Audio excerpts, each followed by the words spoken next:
শহীদ উসমান হাদি হত্যাকাণ্ডের সাথে জড়িত খুনিদের দ্রুত গ্রেপ্তার এবং বিচারের দাবিতে আজকে ইনকিলাব মঞ্চ দুপুর 12টায় একটি সংবাদ সম্মেলন করেছে এবং সেখানে আমরা ইনকিলাব মঞ্চের পক্ষ থেকে 3টি দফা ঘোষণা করেছি। প্রথমত,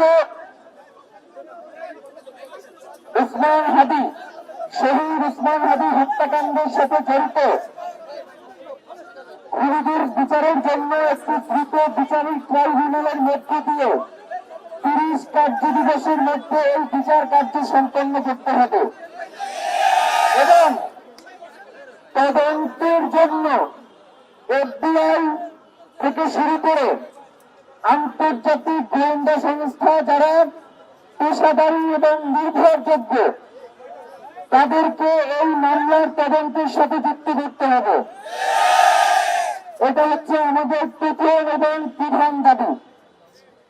আমাদের দ্বিতীয় দাবি ছিল সিভিল মিলিটারি ইন্টেলিজেন্সের মধ্যে ঘাপটি মেরে বসে থাকা আওয়ামী পুলিশেরদের দ্রুত গ্রেফতার করে বিচারের মুখোমুখি করতে হবে এবং আমাদের তৃতীয় দাবি ছিল স্বরাষ্ট্র উপদেষ্টা, বিশেষ সহকারী এবং আইন উপদেষ্টা, আপনারা এই খুনের পিছনে কারা কারা জড়িত রয়েছে এখন পর্যন্ত আপনারা সেটাকে পরিষ্কার করতে পারেন নাই।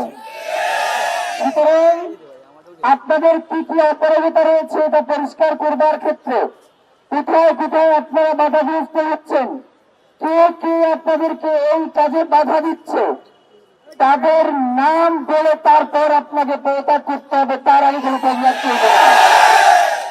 প্রিয় ভাইরা, এই 3টা দাবির জন্য আমরা ইনকিলাব মঞ্চের পক্ষ থেকে জবাব দেওয়ার জন্য তাদেরকে 24 ঘন্টা বেছে দিয়েছি।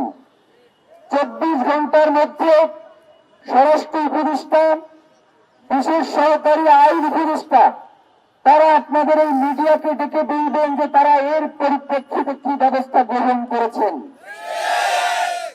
যদি তারা গতকালকে যেই কার্যক্রম ঘটিয়েছে তার মতো দুঃসাহস দেখায়, তারা যদি নিজেরা উপস্থিত না থেকে উসমান হাদির এই হত্যাকাণ্ডকে লঘু করবার জন্য অতিরিক্ত আইজিপিকে দিয়ে বক্তব্য দেওয়ায়, তাহলে আমরা এমন কথা বলবো যাতে আপনি আর ক্ষমতার চেয়ারে থাকবেন না।